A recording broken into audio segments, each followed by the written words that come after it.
The corridor was still half dark when Elena Kovac stepped out to collect the milk delivery. It was 6:11 a.m., the time of day when the building usually lay in its quietest rhythm, the residents either asleep or moving silently around their kitchens. Yet she heard the faint click of a lock behind her, too precise to be accidental. She paused, one hand on the crate, listening. Another click followed, then the soft brush of a coat sleeve. Apartment 4B.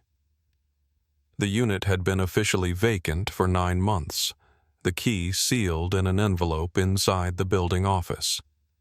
At least that was what the committee had announced. But the door closed now with the quiet confidence of someone who had done this many times. Elena turned slightly, just enough to catch the outline of a man stepping into the dim landing light. He carried a black briefcase, narrow and rigid, the kind used by officials or professionals who wanted to appear unobtrusive. He did not look at her. He descended the stairs with measured steps, neither hurried nor slow. Elena lifted the milk crate and held it to her chest, pretending to study the labels. From her peripheral vision, she saw the man stop at the second-floor landing and adjust the strap of his briefcase as if checking its weight. That detail unsettled her more than the unexpected exit. People adjusted coats, collars, hats, but not usually the weight of their briefcase in a stairwell. He left through the building's front door without glancing back. She remained still until the echoes faded. Only then did she approach the door of 4B. The metal surface carried a new scuff near the lock, a faint arc, as though someone had slid a tool while learning the motion.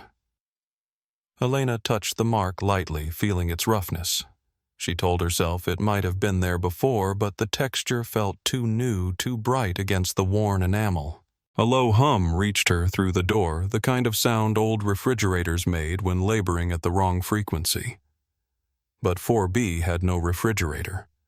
The office inventory listing made that clear.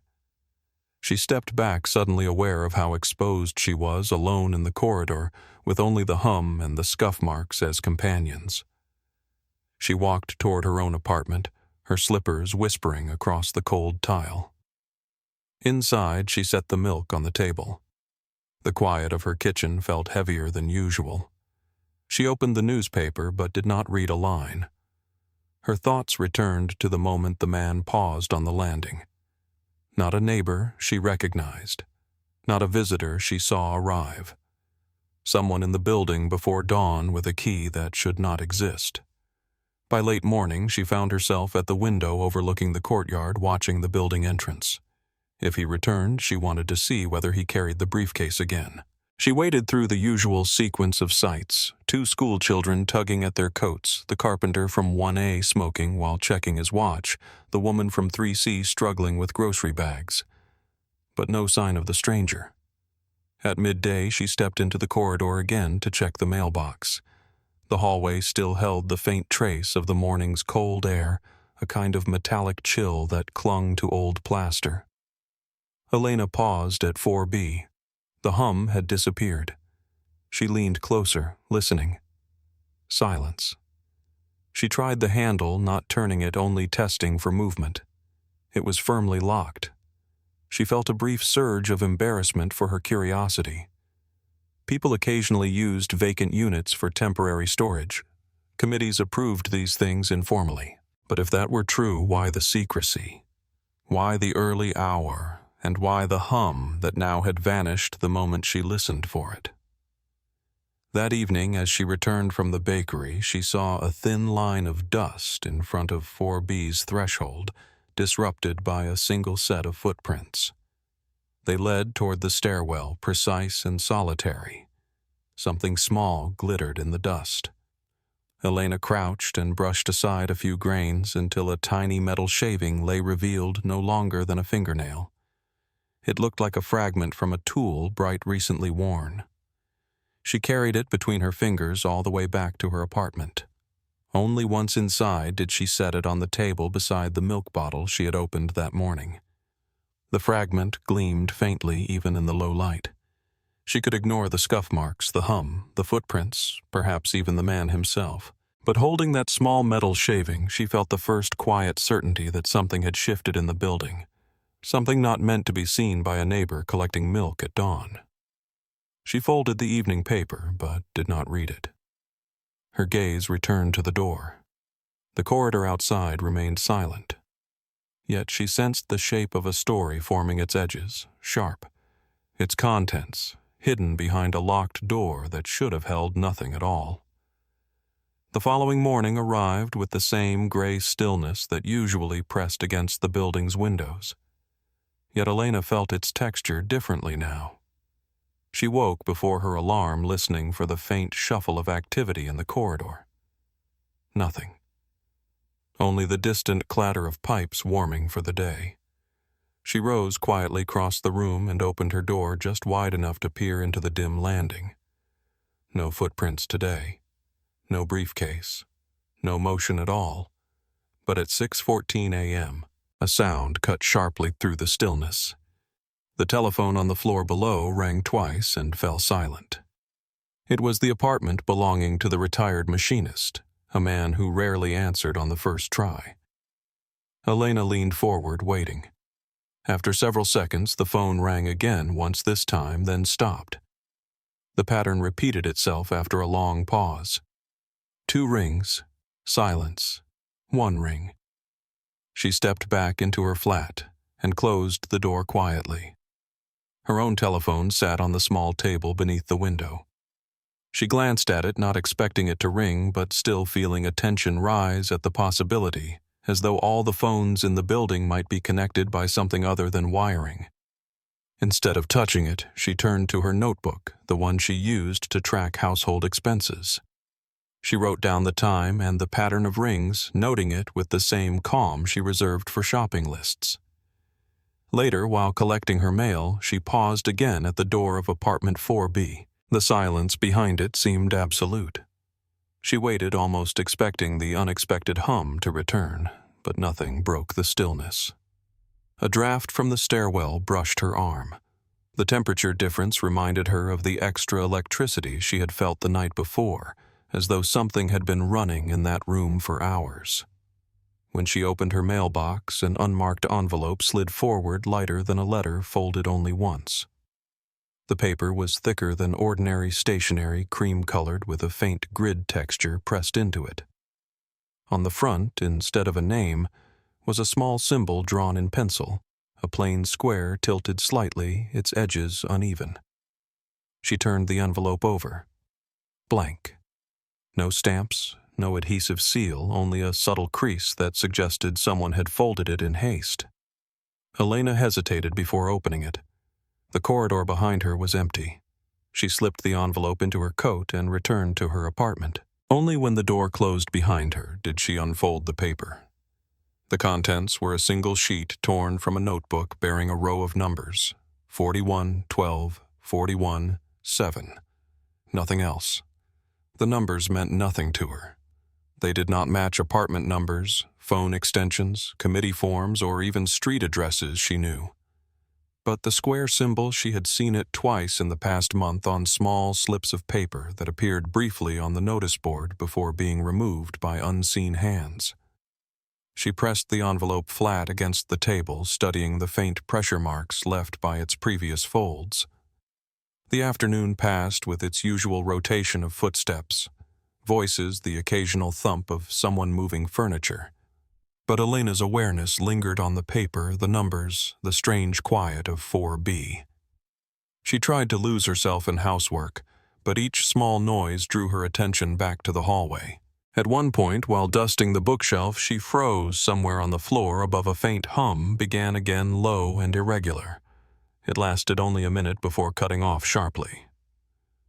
As dusk settled, Elena stood again at her window. The courtyard held the usual ebb of evening life, children chasing one another, a man wiping his bicycle seat. 2 women exchanging brief greetings. She waited, scanning the path that led toward the building's front door. At 7:03 p.m., the stranger appeared. Not entering, but walking along the far end of the courtyard, keeping close to the outer wall, as if measuring distance with each step. He carried the same narrow briefcase.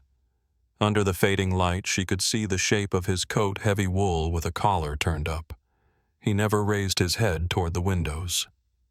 Elena stepped back from the glass before he could catch the movement.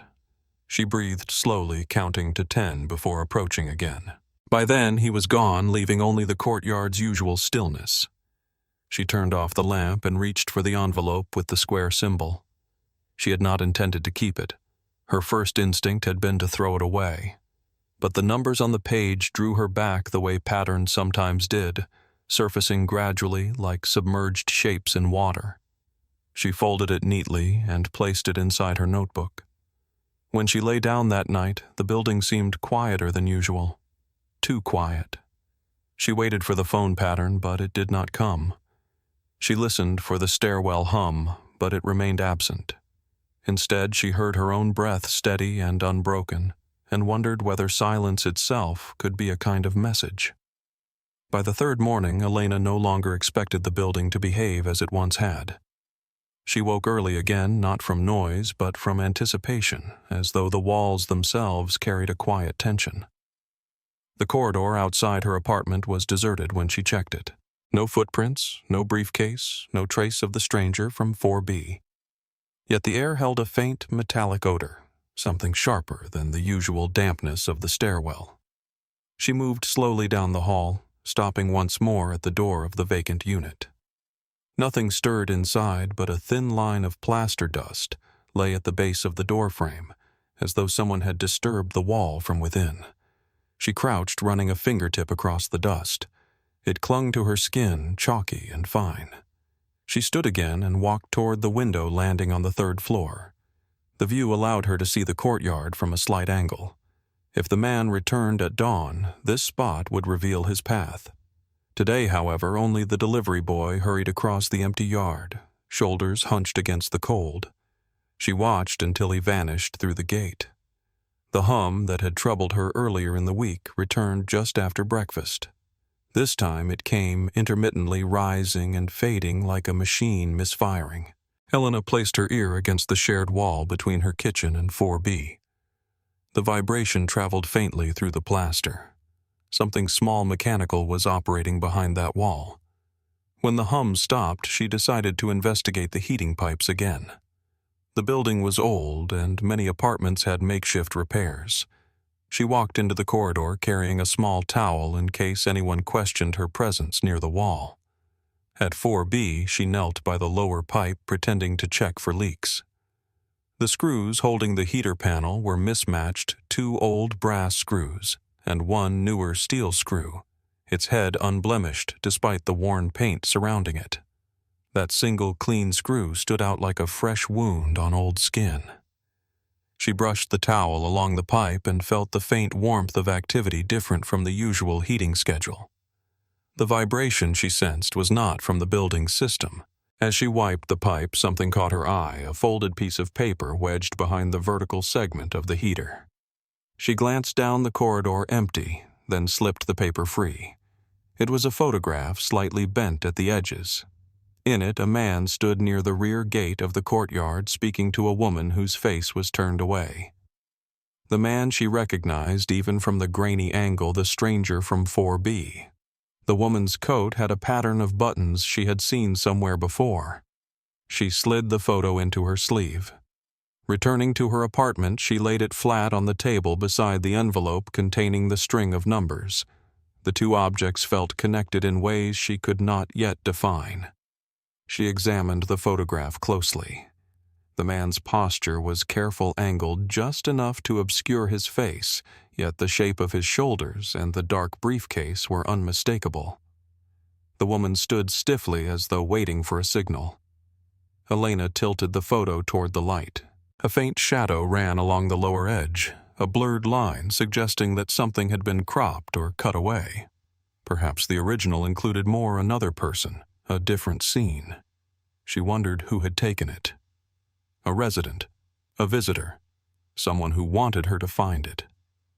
That afternoon, the child from the 3rd floor, Marek, was bouncing a ball in the stairwell when Elena returned from the market. The ball slipped from his hands and rolled near her feet. When she passed it back, he lowered his voice. "Did you hear him again?" he whispered, glancing toward 4B. Elena kept her face neutral. "Hear whom?" "The man who speaks quietly," he said. "Sometimes with two voices.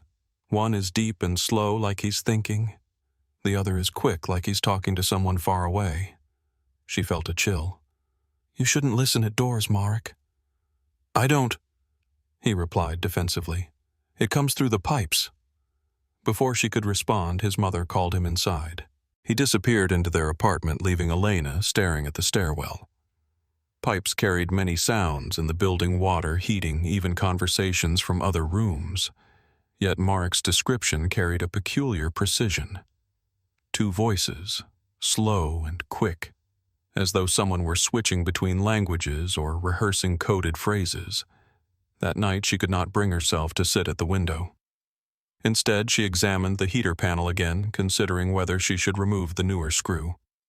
She held the screwdriver above it, but hesitated. If someone was using the space behind that wall, disturbing it might draw attention she wasn't prepared to handle. She set the tool down. Her gaze drifted to the photograph. The man and woman meeting discreetly in the courtyard seemed suspended in a private orbit. She traced the outline of the woman's coat, trying to recall where she had seen it before. Then it struck her a woman with the same coat had visited the building weeks ago, climbing the stairs without knocking on a single door. The realization tightened her throat. Patterns, she thought. They were forming whether she sought them or not. A morning briefcase coded phone rings, a square-shaped mark, the hum behind the wall, the mismatched screws, and now a photograph showing a connection between the stranger and a visitor who moved like someone accustomed to secrecy. Before bed, she returned the photo to its hidden place inside her notebook. The building was silent again, almost too perfectly silent. She lay awake waiting for the hum or the faint echo of two voices through the pipes, but neither came. It was the silence that troubled her most. It felt deliberate, like someone listening back. The next morning arrived with a thin frost over the courtyard, whitening the railings and muting the footsteps of early risers. Elena descended the stairs with the photograph hidden within her coat pocket. The numbers from the envelope copied onto a slip of paper tucked inside her glove. She had decided after a night of restless turning to bring her concerns to the building committee. Not all of them, just enough to prompt an inspection of 4B. The rest she would keep until she understood what the fragments truly meant. The committee met in the common room near the entrance, a space usually filled with the smell of weak coffee and old folders. When she entered, Mr. Rodek, the housing official, was already seated behind the desk, rolling a pencil between his fingers. Beside him sat Mrs. Petrescu, who managed complaints but rarely took them seriously unless they involved leaking pipes or unpaid fees. Elena stood in the doorway for a moment, uncertain. Rodek gestured to the chair opposite him. "You have something to report?" She sat, keeping her hands folded. "There is activity in apartment 4B. Rodek raised an eyebrow. "The vacant unit?" "Yes. I've heard noises. I've seen someone coming and going." Petrescu scribbled something on her pad, then stopped. "Are you sure you didn't hear workers testing the heating lines? We had a notice about that last month." "No workers have entered," Elena replied. "This was at dawn. A man with a briefcase. I've also found signs. A hum, as if machinery is running in the room." Rodek sighed, a long, practiced sound of bureaucratic patience. "We cannot inspect a sealed apartment without cause." "That is my cause," Elena said, surprised by how firm her voice sounded. Petrescu looked up. "And what do you think is happening in there exactly?" Elena hesitated. The truth felt too fragile to expose fully. "Someone is using the apartment unofficially. Perhaps storing equipment." Rodek tapped the pencil twice. "We'll file it as complaint number 17A. But understand, Mrs. Kovac, the committee has many issues to review." A mysterious hum is not. A sharp knock interrupted him. The door opened to reveal the boy from the third floor, Marek, his mother, behind him. The child clutched a folded slip of paper. When he saw Elena, his eyes widened as though seeking her approval before speaking. "He found this under our door," his mother said, placing the paper on the table. "It has the same square mark as those notices that appear and disappear." Elena leaned forward. The square symbol was identical to the one on her envelope. Radek examined it, frowning. Probably neighborhood children playing a joke. "No children draw symbols like that," Marek muttered. Petrescu snapped her pad shut. "Enough of this. We will schedule a simple walkthrough of the fourth floor. If we find nothing, the matter ends there." Elena felt disappointment settle in as the meeting dissolved. She left the common room with Marek and his mother stepping into the colder air of the corridor. Marek lagged behind, tugging at her sleeve. "I heard him again last night," he whispered. "The two voices." She nodded, though she wished he hadn't been listening. "Tell your mother if anything else happens." He looked up at her, troubled. "Will the committee stop him?" She managed a small, reassuring smile. "They will look into it." But she knew they wouldn't, not thoroughly, not urgently. Committees moved slowly, and quiet anomalies rarely stirred them unless someone pushed harder. The thought unsettled her. She was not accustomed to pushing. That evening, the corridor held a strange energy. The lights trembled before fully brightening, casting jittery shadows across the walls. Elena heard faint shuffling near 4B, but before she could identify it, the noise vanished. On her way upstairs with a bag of groceries, she noticed a new piece of paper pinned to the notice board. It bore the heading, "Scheduled Inspection, 4th Floor Pending Confirmation." Yet beneath the formal text lay something more troubling. A handwritten line, small and barely visible. "Withdraw complaint, 17A." She touched the corner of the note. The handwriting was sharp, slanted nothing like Radek's or Petrescu's.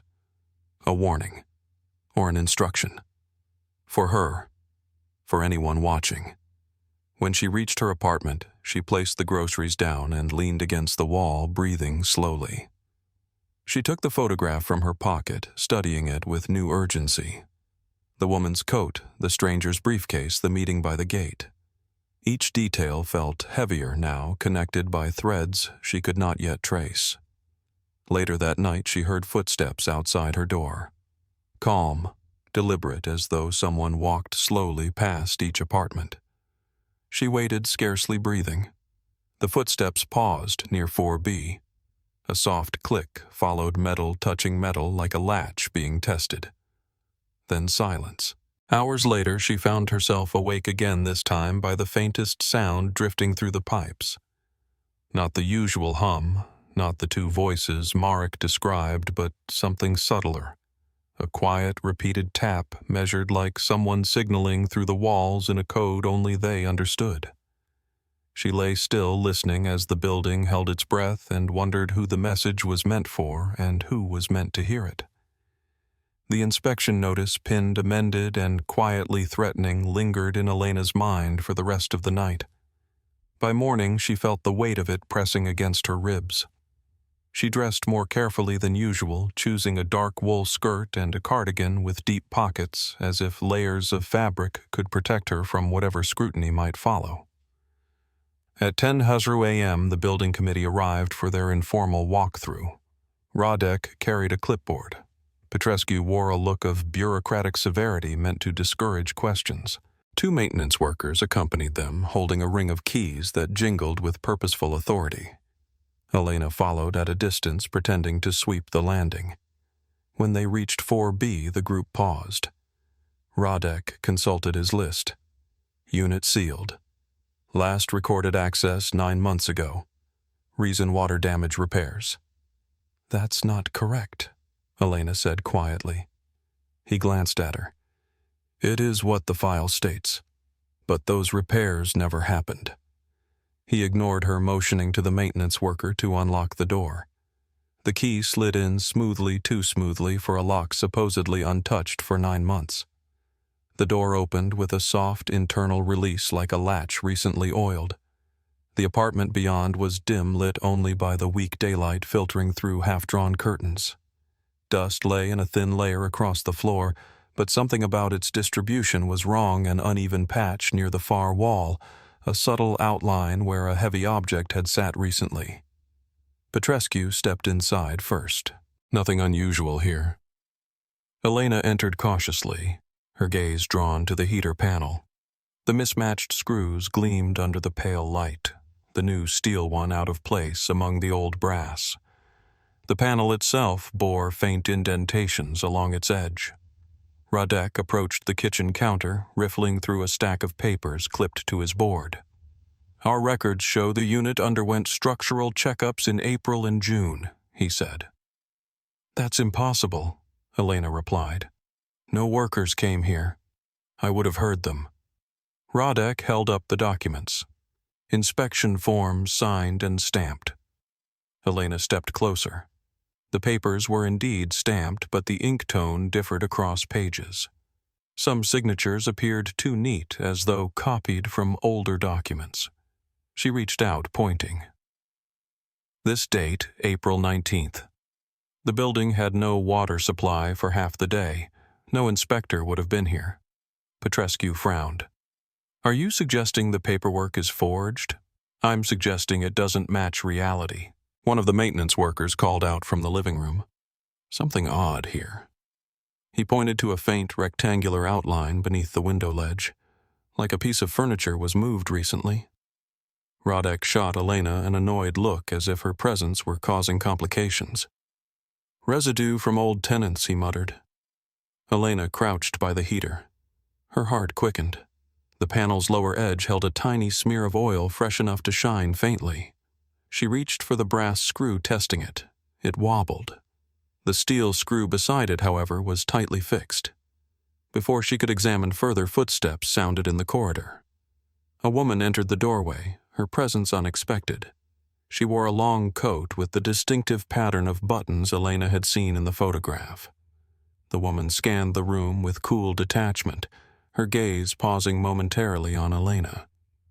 "I'm here on behalf of the Regional Maintenance Office," she said, her voice even. "We received notice of this inspection." Radek straightened. "We did not request additional personnel." "You must have," she replied, producing a folded document. "Signed by the district office." Elena felt a prickle run down her spine. The signature on the paper looked suspiciously similar to the forged signatures in the file.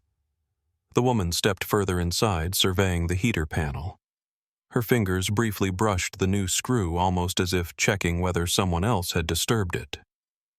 "Everything seems in order," she announced. "If there are no further concerns, I'll report that the unit is secure." Petrescu nodded quickly, as though relieved to have an authority higher than their own to defer to. The maintenance workers began gathering their tools. Elena remained still. The woman's coat, the same one from the photograph, carried no traces of dust, despite her claiming an official role. Her eyes darted, calculating as though verifying the committee's ignorance. Radek moved toward the door. "Well, that settles complaint 17A, he said. Elena stepped forward. "It hasn't settled anything." The woman in the coat fixed her with a calm, almost dismissive gaze. "You seem to take a special interest in this unit." Elena met her eyes steadily. "I live next to it." "A curious neighbor," the woman murmured. "That can be inconvenient." The words carried no threat in tone, yet the implication hung heavy in the air. Elena's fingers tightened around the edge of her cardigan. When the group left, the woman remained a few seconds longer in the corridor. She adjusted her gloves slowly, watching Elena with a clinical attentiveness that felt more invasive than any inspection. Without another word, she turned and descended the stairs. Elena waited until the building committee disappeared before stepping back inside her apartment. She retrieved the photograph from her notebook and compared the woman's silhouette to the figure she had just seen. Same coat, same posture. The woman from the courtyard. The stranger's contact. Her eyes drifted to the numbers in the envelope, 41, 12, 41, 7, and a troubling possibility surfaced. Codes, sequences, signals meant for those who moved through the building unseen. As evening fell, the pipes began to vibrate again, but the sound was different this time. Not mechanical, rhythmic. 4 taps, pause. 1 tap. 4 taps. 7. She froze. The numbers echoed the sequence in the envelope. For the first time, the building felt less like a home and more like a grid of signals. She had inadvertently stepped into signals that were now communicating in patterns she could no longer pretend she did not understand. The evening deepened into a cold that felt sharper than those before, as though the air itself carried a warning. Elena sat at her kitchen table, the envelope with the coded numbers open beside her, the photograph lying face down. Each time the pipes gave a faint tremor, she glanced up, half expecting to hear the tapping pattern again. But after the last sequence, 4147, the building settled into a silence so absolute it tightened her throat. She tried to occupy herself with ordinary tasks, sweeping the floor, rinsing dishes, folding laundry. Yet the clock on her wall seemed louder than usual, marking each minute with a click that felt out of place. When it reached 22:10, she rose abruptly, unable to remain still any longer. She wrapped her shawl around her shoulders and opened her door. The corridor was dim lit only by the low-watt bulb near the turn of the stairwell. Shadows stretched unevenly, giving the impression of shapes shifting just at the edges of her vision. She listened, no footsteps, no voices, just the quiet groan of the old building settling for the night. Elena moved down the hall with slow, careful steps. When she reached 4B, she paused. The door remained locked, but something new had changed in the scent of the air. A chemical trace, faint and metallic like the residue of recently handled film. She touched the door lightly. It felt slightly warmer than the surrounding wall. She continued toward the stairwell, drawn by a hunch she could not articulate. When she reached the third-floor landing, she stopped short. A figure stood at the far end of the corridor near the window, barely illuminated by the courtyard lights below. The figure's silhouette revealed the shape of a man, coat collar, raised shoulders, stiff with purpose. Her breath caught. The stranger. He did not appear startled by her presence. Instead, he weighted his briefcase, resting beside him on the floor. At 22:14, he bent down, slipping something beneath the radiator along the baseboard, a small package wrapped in brown paper no larger than a fist. He glanced over his shoulder, scanning the stairwell and the floors above. Elena flattened herself against the wall, trusting the dimness to conceal her. She watched him straighten, retrieve his briefcase, and look up toward the 4th floor. For a moment, she feared he had seen her. But he moved past the shadows, descending the stairs with the same measured calm she remembered from that first morning. Only when she could no longer hear his steps did she dare move again. She approached the radiator and crouched, her hands trembling slightly. The small package lay wedged just inside the metal grate. Before touching it, she looked both ways down the corridor. Nothing stirred. She extended her fingers and eased the package free. The paper felt cool and smooth, with no visible markings except a faint indentation across one side, as if someone had pressed a thin object against it repeatedly. She carried it swiftly to her apartment, locking the door behind her. At the table, she unfolded the brown paper layer by layer until a small metal canister rolled free, clinking softly against the wood. It was the kind used for microfilm. She had seen similar examples in newspaper articles years ago. She hesitated before opening it. But curiosity outweighed caution. Inside, a tightly wound roll of microfilm glimmered in the lamplight. She unwound a portion, carefully holding it up to the bulb. Tiny rectangles of images lined the film strip documents, diagrams, typed pages. One frame showed what appeared to be a floor plan of a communications center. Another displayed a blurred photograph of a folder marked with a classification stamp she couldn't decipher. Her pulse quickened. This was more than hidden storage or forbidden tenants. Someone was passing information, real information, and the stranger had used the third-floor corridor as a dead drop. A knock startled her so violently she nearly let the microfilm slip. She hurried to hide the canister beneath a stack of linens and folded the brown paper into her pocket. When she opened the door, a crack, Merrick stood outside, his eyes wide. "My mother sent me to check if you're all right," he whispered. "I'm fine," Elena managed. He stepped closer. "I saw him tonight." She swallowed. "Where?" "By the window." He was talking quietly again, but this time there were no other voices, only his. Elena knelt to bring her face level with his. "You must stay away from that corridor at night." Marek nodded, though fear flickered across his expression. "Are you going to tell the committee again?" She hesitated. The committee had proven unwilling, even resistant, and now the stakes had shifted far beyond administrative oversight. "I will tell someone," she said. As the boy retreated down the hallway, Elena closed the door gently and returned to the table. She stared at the canister under the linens, the microfilm containing pieces of a world she had never intended to step into. She felt the building shift again, not physically, but in meaning. Its walls, stairwells, and pipes no longer formed a familiar structure. They were channels of movement, messages, concealments. And she had intercepted something meant for a hidden network, something valuable enough to be exchanged in the dark at 2214. The question she could no longer avoid pressed in with the weight of the night. What happens when the wrong person, someone like her, stumbles into a pattern meant for operatives who move silently through these walls? Outside the building settled into stillness once more, but Elena suspected silence would not protect her for long. Elena slept little after the discovery of the microfilm. Each time she drifted into uneasy dreams, she woke again with the sense that the walls were listening. By dawn, her apartment felt colder than usual, as though the night had thinned the air. She rose quietly, already aware of the presence of something new in the building, an alertness not her own, a watchful pressure that followed her down the corridor. At 7:18 a.m., a knock echoed from the landing below. Not the hurried rhythm of a neighbor, but a measured official cadence. Elena peered through the stairwell railing. 2 men in dark coats stood at the entrance speaking with Radek. The housing official looked shaken, nodding while clutching his clipboard so tightly the edges curled.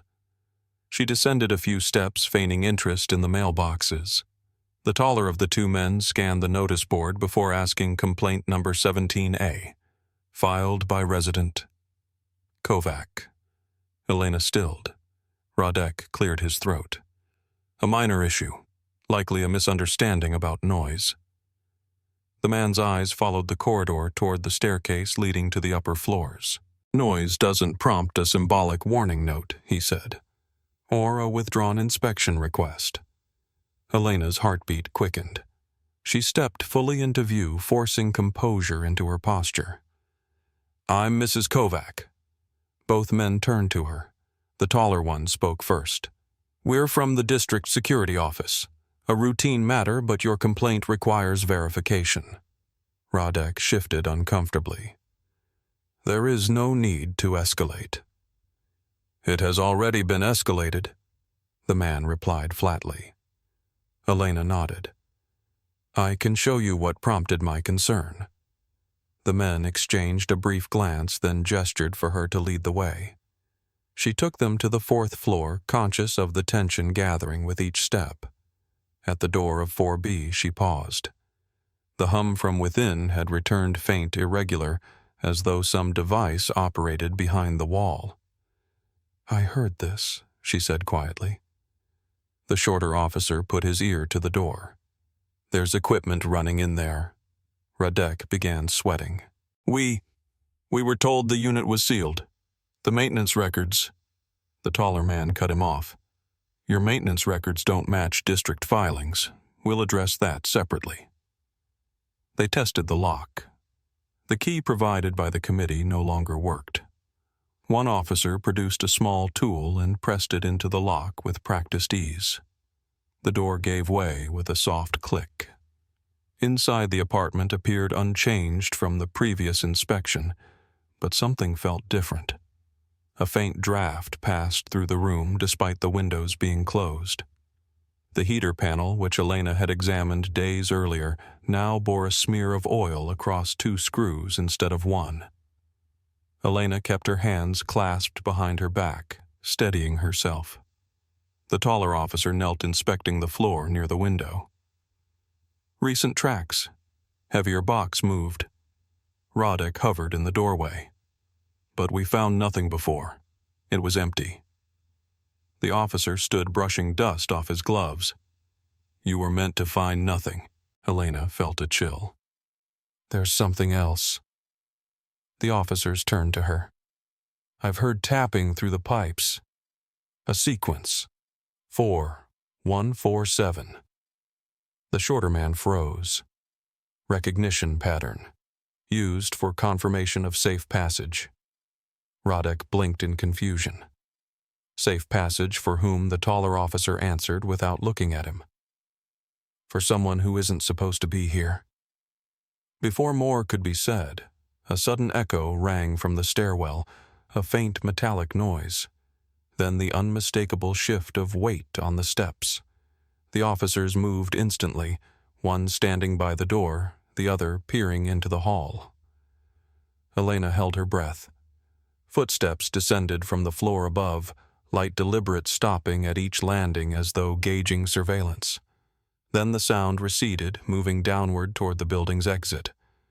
The officers exchanged a silent signal and dashed into the hall. Elena followed to the stairwell, watching them descend quickly but cautiously. A moment later, a voice called up, "Rear exit propped open." Elena's pulse quickened. Someone had slipped past them, the stranger, or someone connected to him. Roddick turned pale. This complicates the matter. The taller officer climbed back to the landing, his expression sharper now. Mrs. Kovac, you said the activity began recently. Yes, she replied. A week ago, maybe more. And you saw someone leaving the unit early in the morning? She nodded. We'll need detailed statements from you, and full access to the items you found. Elena felt the weight of the microfilm concealed in her apartment. Of course, she said softly. The officer gestured toward the stairwell. The person using this apartment wasn't just hiding. He was preparing something.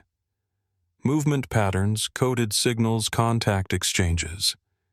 You've stumbled into the middle of a transmission route. Elena clasped the railing to steady herself. I didn't mean to. No one ever means to, he replied. His gaze softened only slightly. But your observations may have prevented something larger. From below, the second officer called out, More tampering down here mailboxes. They hurried down. Elena followed slowly, each step growing heavier. At the bottom of the stairs, she saw the metal boxes hanging open compartments rifled through. One mailbox in particular, hers, had fresh scratches around the lock, the same brightness she'd noticed before on the heater screw. The officer crouched to inspect it. Someone searched this. Recently. Elena felt an uneasy shiver crawl across her skin. Someone had been in the corridor again, likely not long after she intercepted the microfilm. Someone looking for something that had gone missing. The taller officer stood. We'll need to refer this case formally to our bureau.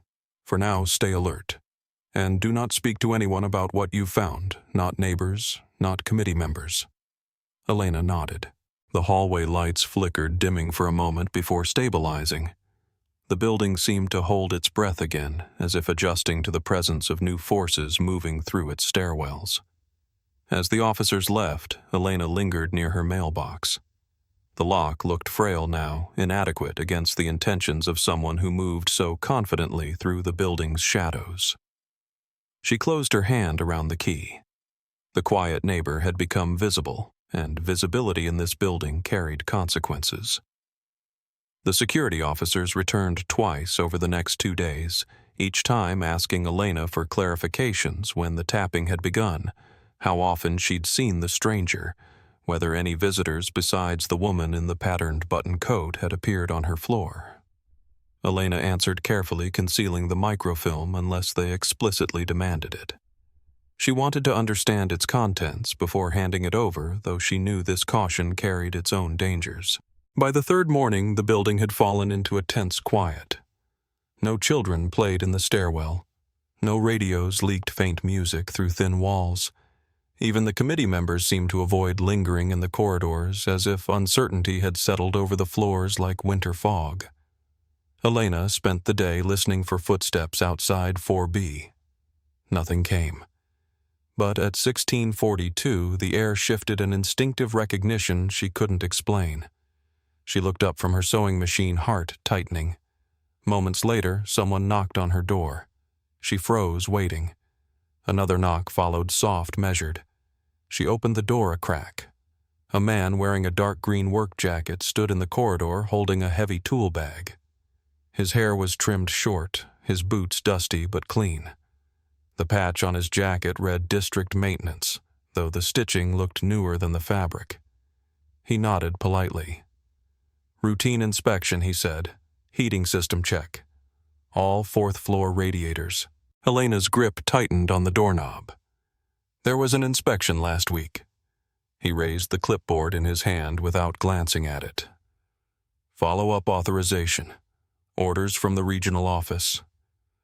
Her pulse quickened. The phrase regional office had been used before by the woman with the patterned button coat.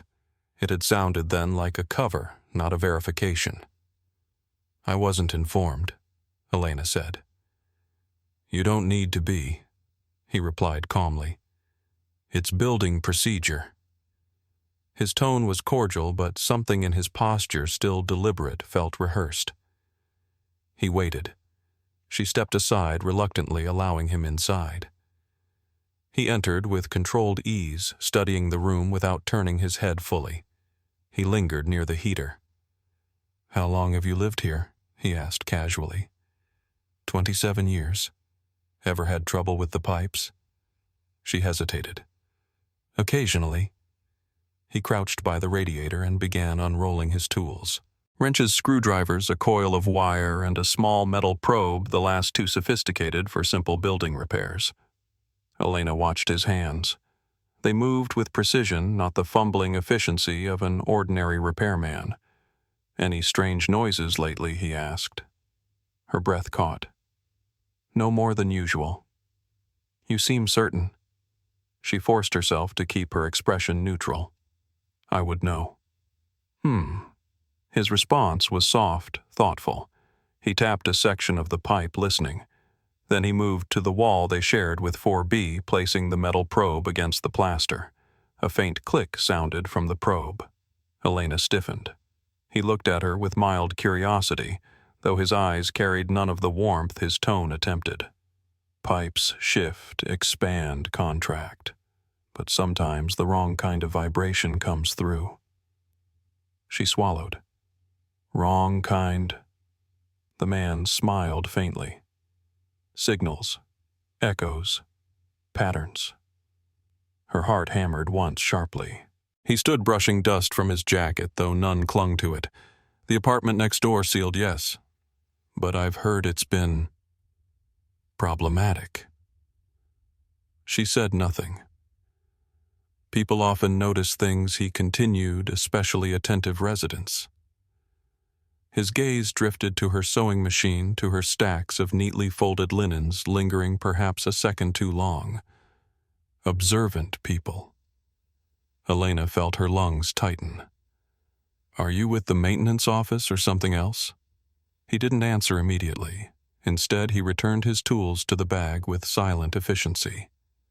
"If anyone else comes asking questions," he said, "you should tell them nothing. It's safer." "Safer for whom?" she whispered. "For you." Without another word, he left her apartment, closing the door with a quiet finality. Elena stood motionless for several seconds, listening to his footsteps fade. They moved not toward the staircase or elevator, but toward 4B. There was a pause, then a metallic clink as though a lock were being tested. Elena hurried to her door and pressed her ear against it. A faint scrape echoed, followed by a dull thud and the distinct click of a door opening. He had entered 4B. Her pulse surged. She slipped into the corridor, walking softly toward the stairwell instead of toward the unit, turning as if descending. From the corner of her eye, she saw the repairman slip into 4B, leaving the door slightly ajar. A dim light flickered inside. She descended one floor and waited on the landing, heart racing. After several minutes, she heard faint footsteps above. Then the man's voice, low, indistinct. A second voice responded. She couldn't make out the words, but the tone was clipped urgent. Then silence. Moments later, the man emerged carrying his tool bag, now noticeably heavier. He descended quickly, avoiding eye contact when he passed her. She pretended to adjust her scarf. He left through the rear exit without glancing back. Elena climbed to the 4th floor again once she felt safe. The door to 4B was closed, but the new smear of oil across the lock betrayed recent activity. A thin slip of paper had caught under the door frame bent at the corner by the draft. She crouched and pulled it free. On it was the same square mark, drawn more hurriedly this time, followed by 3 numbers, 22, 14, 3. The time of the corridor exchange. The floor. The number of the new drop point she had never noticed. She felt a tremor in her hands. Someone had left her a message, or someone had meant to leave it for someone else, someone who was no longer able to collect it. She stepped back from the door, the hallway lights dimming once more. The building seemed to pulse with shift and concealment, the walls alive with the residue of footsteps she could not yet trace. In her apartment, she locked the door twice, then pulled the microfilm canister from beneath the linens.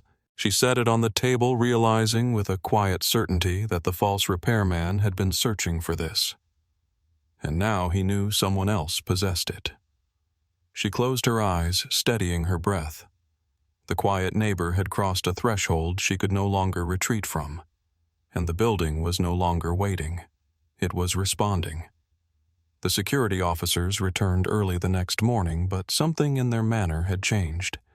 They were sharper now, brisk-focused, speaking in clipped sentences that left no space for hesitation. Elena sensed it instantly when she opened her door, the atmosphere of a building under quiet siege. Mrs. Kovac, the taller officer, said, "We'll need a full account of last night. Every detail." Elena let them in her hands, cold, despite the warmth of the kitchen. She offered tea, but they declined. The shorter officer opened a notebook. "You reported a suspicious visitor posing as a repairman," he said. "Describe him."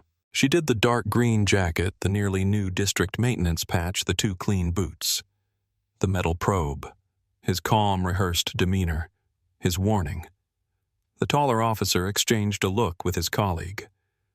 "We have no record of any maintenance personnel scheduled for this building yesterday." Elena nodded. "I assumed as much. Did he enter 4B? "Yes." "Did you see what he removed?" "No, but his bag was heavier when he left." The shorter officer wrote rapidly, tapping his pencil nervously. "He likely retrieved something that belonged to the operative using that unit." Elena glanced at the microfilm canister hidden in her cupboard. The knowledge tightened like a knot in her stomach. She chose her words carefully. "He seemed to be looking for something." The taller officer looked at her more closely. "And did he find it?" She held his gaze. "I don't know." A quiet, heavy pause settled. Before they could continue, a thud echoed in the corridor, quick, sharp, as if someone had dropped a heavy object. The officers moved instantly, reaching the hallway with hands near their coats. Elena stepped into the doorway. Marek stood on the landing below, pale and shaking. His ball lay at his feet, rolling in uneven circles. The officers descended. "What happened?" Marek looked up at them with wide, terrified eyes. "A man. He came to our door. He asked if my mother was home." He gulped for breath. He said her name. We don't know him." Elena hurried down. "Did you see where he went?" Marek pointed toward the stairwell leading to the rear exit. The taller officer rushed down, ordering the second to stay with them.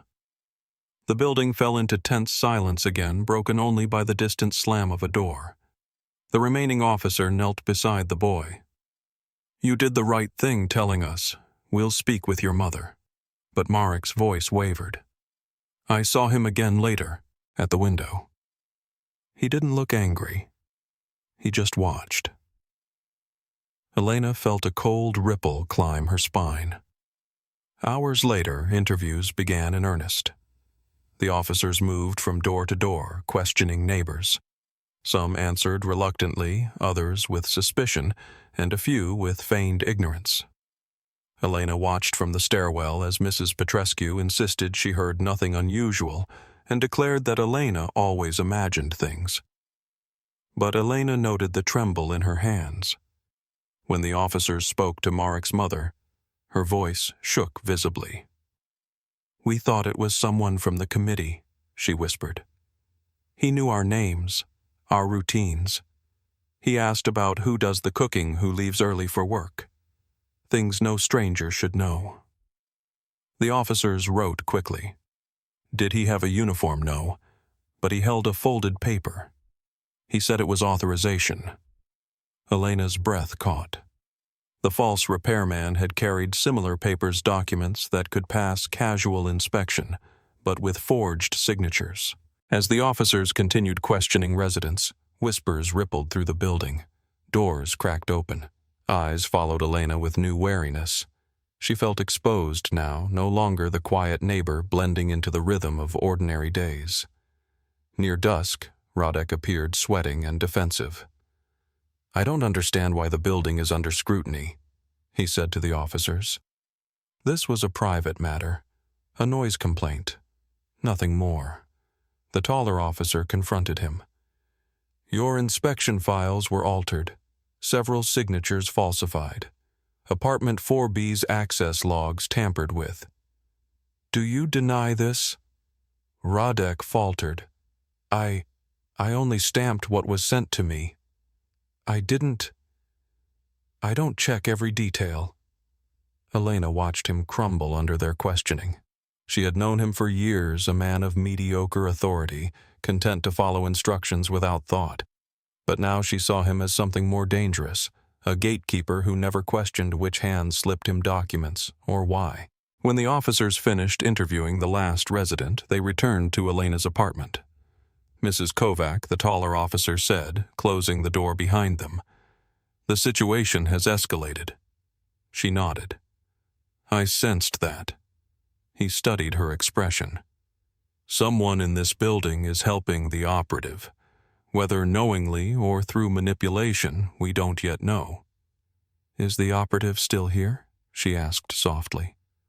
"We believe he is, and he's recovering lost material." Elena felt her pulse quicken. She reached for the kettle just to steady her hands. As the water boiled, the shorter officer approached the window. "You understand he may know who you are," he said quietly. Elena didn't respond. She didn't need to. She felt it already in the way the corridor's shadows seemed thicker, in the way footsteps paused outside her door just long enough to listen, in the way her mailbox had been pried open twice now. The taller officer placed a sealed envelope on her table. "This contains a secure number. Use it if anything changes or if anyone approaches you again." Elena nodded. Before leaving, the officer paused at the door. "One more thing. Irina Levin, the woman you saw in the photograph. The woman in the coat. She's gone. Disappeared 2 nights ago." Elena's breath caught.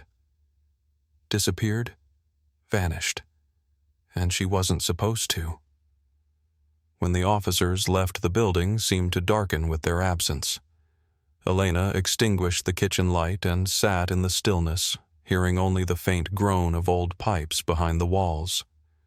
According to the officers, the operative needed the microfilm to complete a transmission. According to her own instinct, he already knew she had taken it. and according to the silence pressing against her door, the next move in this strange coded pattern would not belong to the committee or the bureau. It would belong to him. The night after the interviews passed with an oppressive stillness. Elena lay awake long after midnight, listening for the faintest tremor in the walls. She tried to read, but her eyes kept drifting to the locked cupboard where she'd hidden the microfilm. Each quiet hour sharpened her awareness of its presence, not as an object, but as a weight in the building's rhythm. At 02:37, a sound finally broke through a single creak from the fourth-floor landing, so soft it might have been nothing more than cooling wood. But afterward came a second sound, more deliberate, the faint drag of fabric across plaster, as if someone brushed close to the wall while moving in darkness. Elena rose silently, stepping to her door. She pressed her ear to it.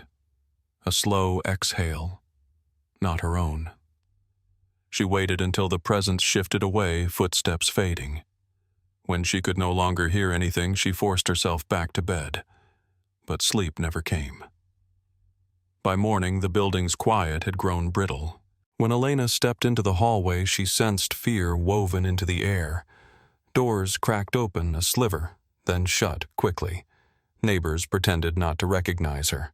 Someone had removed the inspection notice from the board entirely. At 09:12, the security officers returned. "We have authorization to enter 4B fully," the taller one announced. His tone held no satisfaction, only urgency. They led the way, Elena following close behind. The shorter officer inserted a slender tool into the lock, and with practiced precision, the door clicked open. The apartment greeted them with stale air and stillness.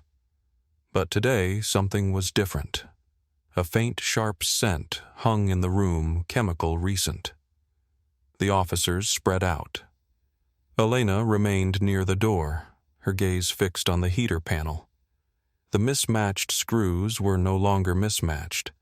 All three were new steel, bright, evenly lined, their edges sharp, as though replaced minutes ago. "He was here," she whispered. The officers moved to the kitchen. The taller one knelt under the counter and shone his light along the baseboard. "Scrapes," he muttered. Something heavy dragged from here toward the living room. They followed the faint trail to the window ledge where days earlier the maintenance worker had pointed out a rectangular imprint. Now the imprint was deeper, the dust pattern clearer, heavier weight, recent movement. Suddenly the shorter officer said, "Here, behind this panel." A discolored patch of plaster drew their attention. The panel beside the built-in cabinet was slightly ajar, though flush enough that only practiced eyes would notice. He wedged his fingers under the edge and pulled. The plaster cracked faintly, giving way. A hollow space opened behind it, narrow, hidden between the supporting beams. Inside sat a metal box. Elena felt the blood drain from her face. It was matte black, reinforced the kind she'd seen only in old press photographs of confiscated materials. The shorter officer lifted it carefully onto the floor, checking its seams. "No lock," he said, "but heavy." He opened it. Inside lay folders, dozens of them wrapped in butcher paper and tied with twine.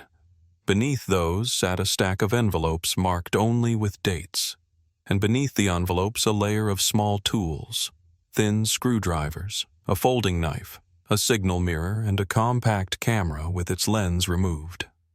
The taller officer exhaled slowly. "Years' worth of collection," he murmured. "This isn't a temporary hide. This is a long-term, deep-cover workstation." Elena stared at the contents until the details blurred the paper worn at the edges from handling the faint traces of ink smudged by careful fingers. Here was the reality behind the noises, the tapping sequences, the hum inside the walls. An entire covert existence lived beside hers, separated only by plaster. The shorter officer examined a bundle. "Instructions for exfiltration," he said quietly. "Contacts times coded routes." He was preparing a move. Elena felt her heart constrict. "Irina," she whispered. They both looked up. The woman in the coat, she clarified. She was part of it. And now she's gone. The officers exchanged a tense glance. We were afraid of that, the taller one said. Operatives who disappear at the wrong time don't run. They're removed. A cold breath of air seeped in from the cracked panel, brushing Elena's cheek like a draft from the past itself. The shorter officer lifted the bottom layer of the box and froze. Elena, he said. Come here. She approached cautiously. Nestled beneath the tools lay a notebook bound in brown leather, its spine worn thin. The officer opened it. On the first page was a name, Victor Levin, written neatly, then crossed out.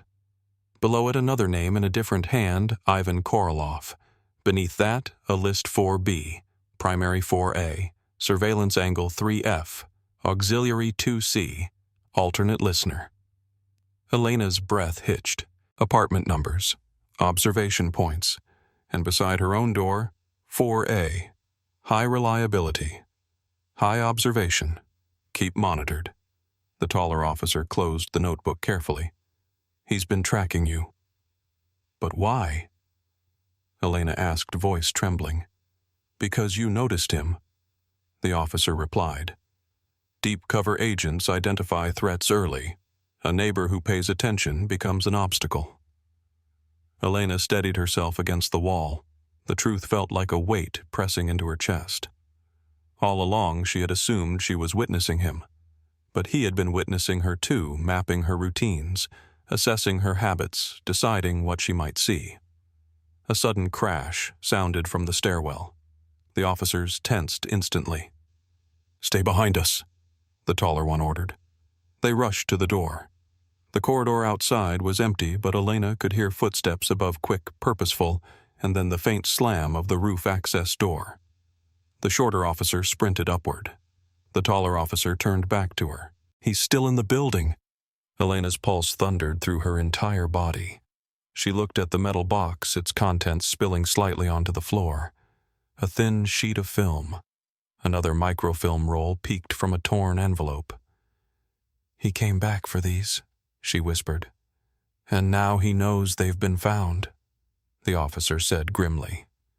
The building groaned under a sudden gust of wind through the roof door.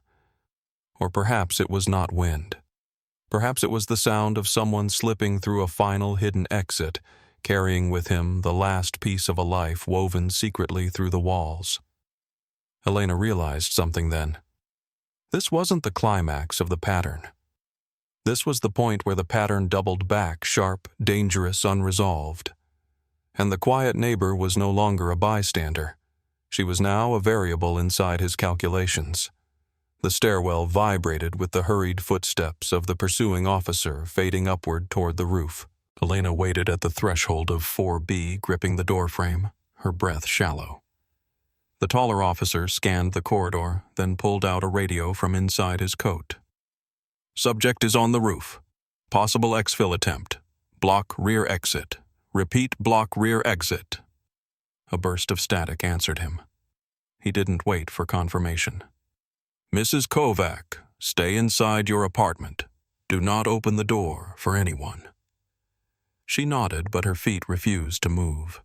Something compelled her to remain there, staring into the exposed hollow behind the plaster panel, the secret world that had lived inches from her own for months, years perhaps.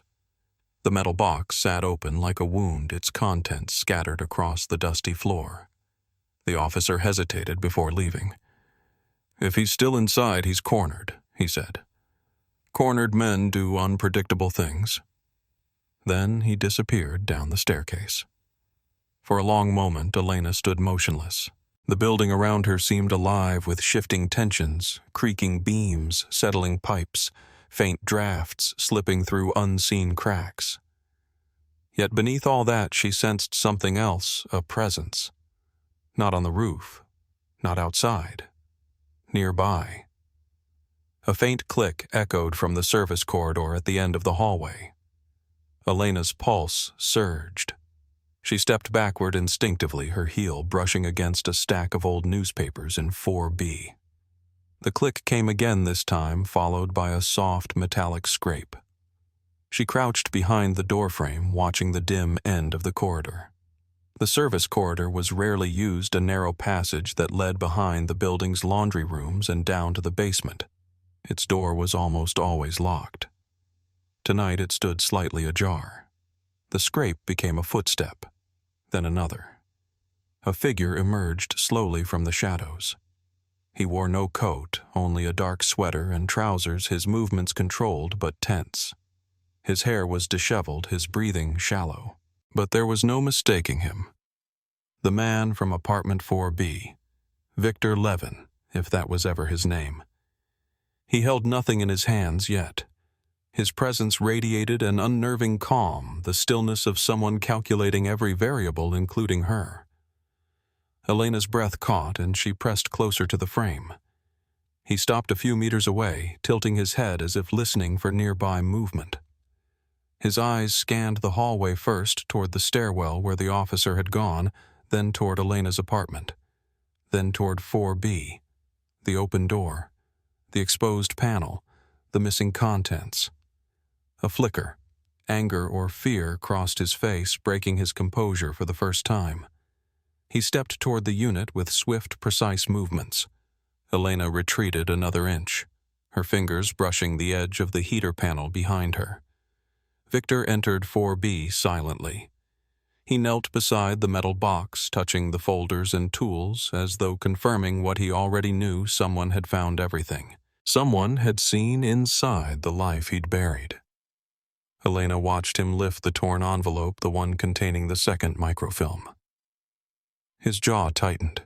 He stood abruptly, turning toward the door, toward her. Elena shrank behind the shadow of the frame, but he paused just short of the threshold, looking into the corridor. His eyes swept the space with predatory precision. She held her breath, willing her body to remain still. Then a shout erupted from the floor below. "Stop! Security!" Victor stiffened. The spell broke. He darted into the corridor, sprinting in the opposite direction of the officers' voices. Elena watched him disappear around the stairwell, turn moving with practiced agility, his footsteps silent but swift. Moments later, the taller officer bounded up the stairs, his coat flaring behind him, where he shouted. Elena pointed. Down that way toward the laundry passage. The officer did not hesitate. He dashed after Victor, calling updates into his radio. More footsteps echoed from below as additional personnel rushed into position, their voices forming a chaotic chorus that rose through the stairwell. Elena followed carefully, gripping the rail, descending just one floor. She reached the second-floor landing in time to see a blur of motion, Victor leaping the last 3 steps into the service hall, slamming the door open and rushing toward the sealed basement entrance. A second officer, one she hadn't met before, emerged from the shadows near the laundry room. "Stop!" he barked. Victor didn't. He hurled himself toward the basement access, a metal door chained shut from the inside. He drew something from his pocket, a small cutting tool, and sliced through the worn chain in 2 quick motions. The officer lunged. The impact echoed up the stairwell. For a moment, the 2 figures slammed into the door, grappling Victor's movements sharp and vicious, the officers desperate but uneven. Elena gripped the railing, unable to look away. Then Victor broke free with startling force. He slammed the officer against the wall, sending him crumpling to the floor, and vanished into the basement darkness just as the taller officer reached the landing. "Block every exit," the tall one shouted. "He's in the service tunnels!" The building erupted in urgent motion. Doors slammed, radios crackled, boots thudded against old concrete. Elena stood frozen, clinging to the stair rail as if anchoring herself to reality. For months, the man had lived quietly behind her wall. For days, she had traced the edges of his existence through hums, symbols, and fragments. And now she had seen him fully exposed, cornered, desperate. But even as the officers swept into the basement pursuit, Elena sensed something deeper. This was not escape. This was a last attempt at recovery. Someone waited beyond those tunnels. And Victor Levin, or whoever he truly was, intended to reach them. Word count 803. For hours after Victor disappeared into the tunnels, the building trembled with the echoes of pursuit. Heavy boots clattered along the service passages. Metal doors slammed open, then shut. Radios crackled with terse reports. No movement in the western conduit footprints near the boiler room. Possible escape route through the old coal chute. Each message more strained than the last. Elena listened from her dimly lit kitchen, her hands wrapped around a cup of tea she never drank. Every sound from the basement vibrated upward through the pipes and floorboards, carrying with it the strange knowledge that she had helped corner a man who had watched her more closely than she ever imagined. Near dawn, the sounds finally died. A long, exhausted silence followed, so complete that she felt it settle into her bones. At 06:03, a knock sounded at her door. She opened it to find the taller officer, his coat coated in dust, his features drawn from fatigue. The underground search had clearly cost him something, not injury, but the sharpness that comes from chasing a presence always one step ahead. "He's gone," the officer said quietly. "Tunnel collapse in the old coal section. We don't know if he made it through or if—" He didn't finish the sentence. "He escaped," Elena said, surprising herself with the certainty in her voice. The officer's eyes flicked toward the stairwell as if wary that the walls might be listening. "We found evidence he had a secondary route, a narrow maintenance shaft leading toward the other side of the block. Too tight to pursue. He planned this years ago." Elena nodded, though her mind drifted elsewhere to the metal box, the coded sequences, the silent moments she'd mistaken for solitude. She knew the officer was right. Victor had prepared for every possibility except her. "We'll need a formal statement from you," he added. "But not today. You should rest." Rest. The word felt foreign. A soft whisper of movement drifted from the upper floor, a door opening, then closing quickly. Neighbors rising to the morning, pretending life was normal, pretending they had not seen shadows moving in the night. The officer offered a tired nod and left. His shoes echoed down the corridor, growing faint. Elena closed her door. The apartment felt too still. The following days unfolded in slow, uncertain ripples. Security officers returned to collect the contents of the metal box. They asked careful questions, then carried the evidence away in sealed crates. The committee received a stern reprimand. Rodek resigned quietly, and Petrescu avoided Elena entirely. Marek's mother thanked her with trembling hands. Marek himself stayed closer to home, no longer roaming the stairwells with his ball. He rarely mentioned the man with two voices again. Irina Levin was never found. As for Victor, rumors blossomed like mold in the damp corners of the building. Some said he fled across the city border in a stolen delivery truck. Others whispered that he was caught in the collapsed section of the tunnels, buried under decades-old stone. A few insisted he returned once, just once, to retrieve a final message left in a drain pipe near the rear gate. Elena listened to none of it. She kept her window shutters drawn for weeks. Winter softened. Then spring arrived in thin, cautious breaths. Life in the building resumed its ordinary rhythms. The scent of cooked cabbage wafted through the halls again. Radios hummed through walls. Children resumed their games, their laughter echoing up the stairwell. But a subtle change lingered, an unspoken awareness that the building had held something dangerous, something few of them had understood. Whenever Elena walked down the corridor, conversations paused. Doors opened more carefully. People nodded to her with an unfamiliar mixture of respect and unease. She became, without intending to, a figure within the building's quiet history, one of its stories. One afternoon, while clearing a drawer, she stumbled upon the small, square-marked envelope. The numbers inside, 41, 12, 41, 7, still puzzled her. though she no longer felt compelled to decipher them. They belonged to a network she had glimpsed only by accident. She folded the paper carefully and placed it in the notebook where she kept her household records. A reminder, but not a burden.